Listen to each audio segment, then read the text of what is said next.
अगर आप भी चाहते हैं SSD म्यूजिक की वीडियो सबसे पहले आप तक पहुंचे तो लाल कलर के बटन को दबा के चैनल को सब्सक्राइब जरूर करें और साथ में बेल आइकन को दबाना ना भूलें।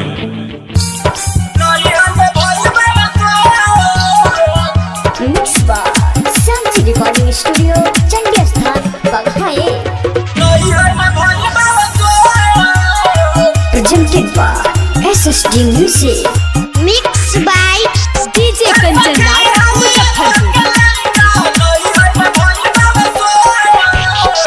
सैया गईले दिल्ली कमाए, सैया गईले दिल्ली कमाए, भैनी हम लड़को ए सखी हई अरवे के लइका, ए सखी हई अरवे के लइका, नैहर में भइल बाटे सो।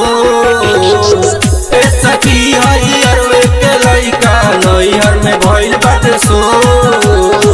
सैया गईले दिल्ली कमाए, सैया गईले दिल्ली कमाए, भैनी हम लड़को ए सखी हई अरवे के लइका, ए सखी हई अरवे के लइका, नैहर में भइल बाटे सो। ए सखी हई अरवे के लइका, नैहर में भइल बाटे सो।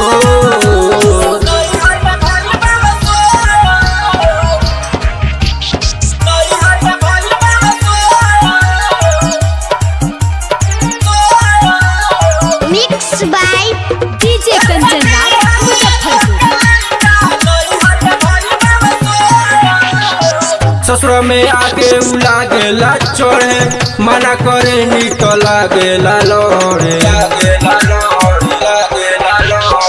ससुर में आके उ लागेला चढ़े, मना करे नी तो लागेला लड़े। का कहीं सखिया अपन दुखवा, का कहीं सखिया अपन दुखवा, भइल बारे बारा मुँह जो।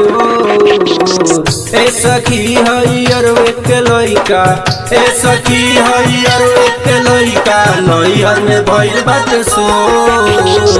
ए सखी हई अरवे के लइका, नैहर में भइल बाटे सो।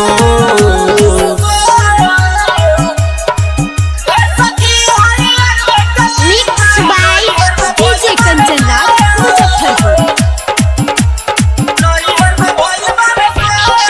धनंजय राज ई करेला बवाल हो, ससुरा में आवे तो काट लेला गाल हो।